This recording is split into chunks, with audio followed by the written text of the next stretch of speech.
All right, everybody, take a look at this one here. This is a 2017 Nissan Pathfinder. I was pleasantly surprised by this one here. This is actually a really nice looking car.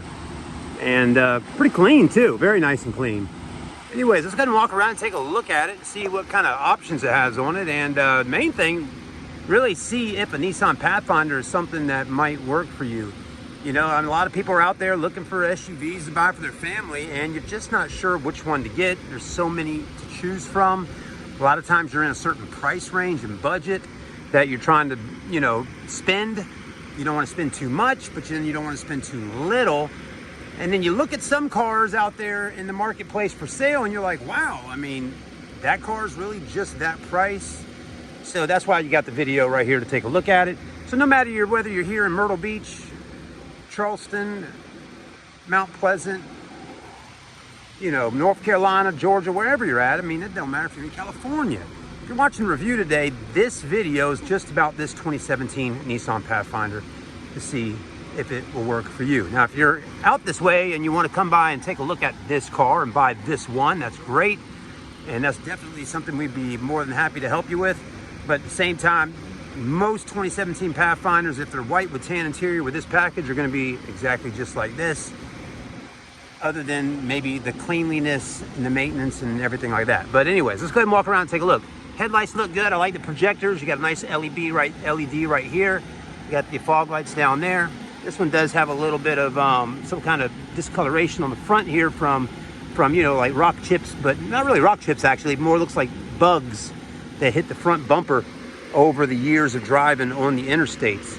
And you can't tell too much from this way, but when you get really up close, you can see right here, you can see all these little blood splatters. They cleaned them off pretty good, but it did kind of, you know, discolor the bumper a little bit. So other than that though, it's pretty good, not bad. Looks fine. Front grille looks good. It's got a little camera under the Nissan word there that gives you that 360 camera view that you might be looking for. Alloy wheels aren't anything to be jumping up and down about, but they are better looking than just regular steel wheels or hubcaps. So they're a nice clean wheel, and I like the fact that they're like a machine face with the dark gray. So pretty good looking wheels, not bad. Tires are in good shape on this one. You notice the mirrors do have LEDs, and it's got a camera right under there. Got the chrome on the handles. The rear end got those big tail lights, kind of like those big headlights. You will notice on cars moving into 2020 and up, right now we're in the year 2025, most of the SUVs and cars built in 2023 and all these in 2020 and up, a lot of these vehicles, the lights are starting to get a lot smaller and a lot thinner. I've been talking about that on the videos lately. So again, these big headlights like this and tail lights, you're kind of seeing the last of the Mohicans, you know, the last years of these bigger headlights and taillights, because cars now they have figured out how to get the brightness and be able to see out on the roads without having to have such a big headlight housing. So I think that's kind of cool, to be honest with you. I like it. And but I do like a big headlight. It gives the car some personality, gives it kind of some eyes on it.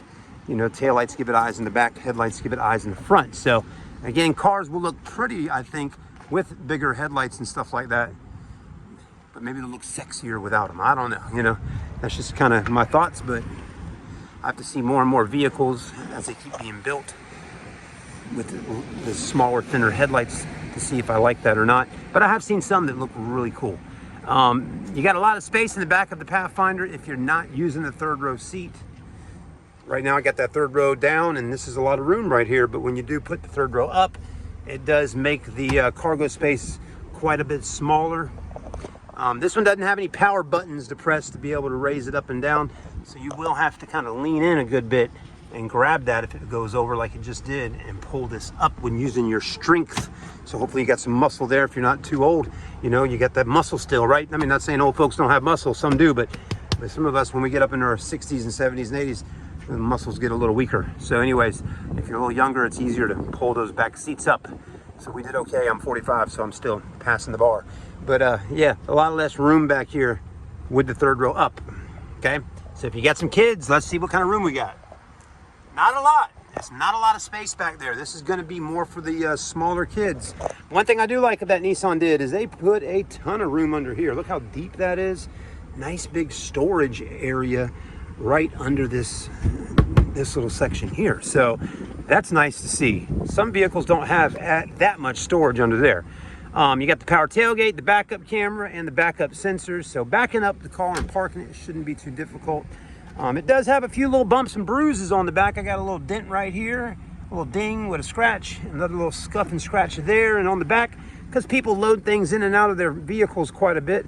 So they must have been loading some bigger items, maybe some 2x4s or whatever, maybe getting ready for a hurricane to come. Don't know, but got some bumps and bruises on the back, but nothing too crazy. Nothing that would stop me from buying this car, really, though, in reality. I mean, if I needed an inexpensive full-size third-row seater SUV or something like this, mid-size, actually, not full-size, mid-size, this would be definitely one I would consider. It's good looking. It's a Nissan. It's Japanese. I like the big thing on the back. Got a third-row, third light. You got a little fin up there for the little antenna for XM radio. Got a nice big window for those third-row passengers, so the kids sitting in the back, they have big windows, which is nice. I do like that.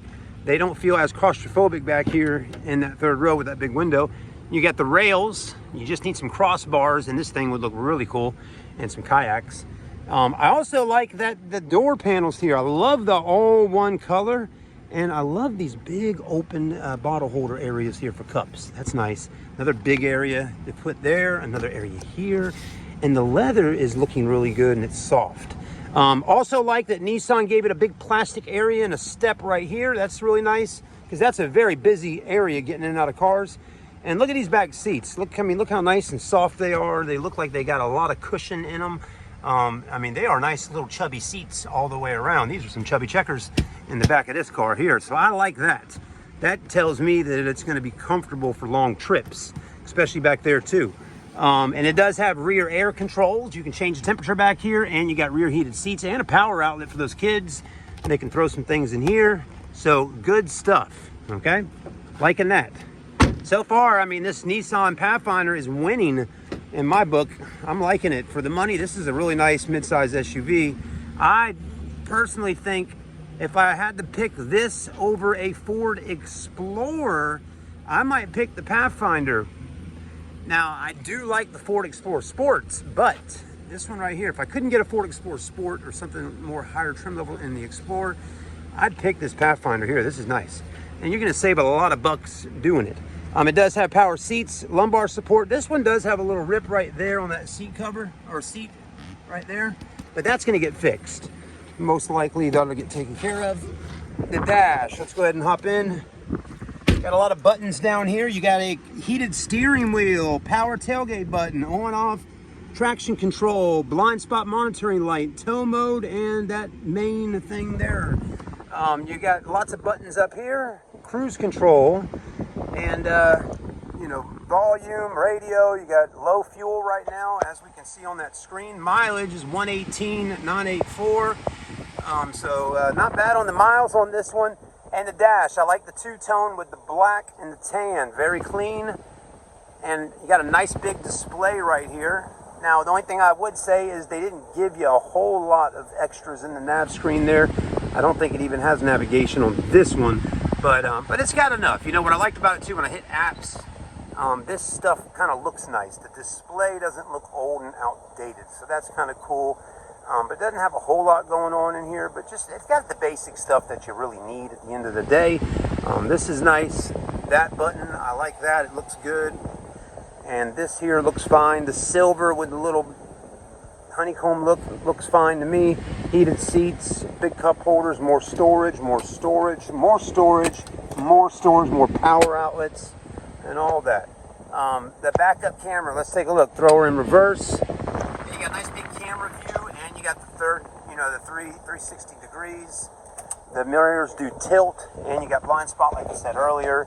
Sunglass holders, and you know, lights. Do we got lights in the vanity? Of course we do. And we got handles above the window sills. Okay, so got everything that most cars have. Yeah, not bad. Okay, now we're sitting in traffic. Look at all this traffic out here. This is a bunch of traffic. That's what you get in Myrtle Beach.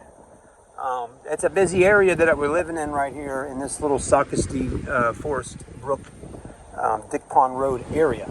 But anyways, we like to film over here. But the afternoons are not the best time because of this traffic jam stuff we got going on. Now you might be wondering, like, why do we have a traffic jam right now? Well, technically we have a jam because the swing bridge has actually decided to close. You know, the swing bridge is over there.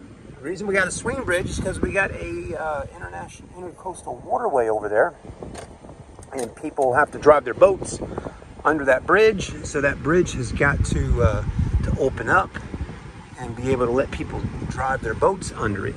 So that's really the reason behind that. Now look how these people are doing me right now. They don't want to seem to let me in. So I'm going to be kind of a naughty boy for a minute and see if I can pull this maneuver here and just kind of go around them, because what they don't understand, these people here, is that I'm not going the way they're going. I'm going straight across and then going to my car lot right over here. So I don't have to follow the rules that all of them are following. But I do got cars coming, so I need to get across. So we're about to do that right now. Here we go.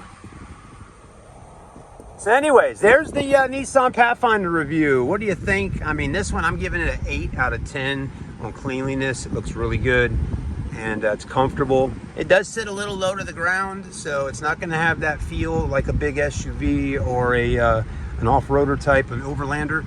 But, you know, it is going to have the feel of a family vehicle. Maybe a vehicle that's not a minivan, but it is a SUV. That's what this is. So this is nice. We do keep a lot of SUVs out here. There's another Pathfinder there for $7,900. So you can buy these pretty cheap, folks. I'll tell you that much. Thanks for watching, though, and come on down here and see us at Grand Strand Auto. We'd be happy to sell you a car. And if you can't buy a car because you're just not in the market to buy a car, or you're not really, you know, in the area, well, hit that thumbs up for me and let me know what you thought of the video. We'll see you soon. Later.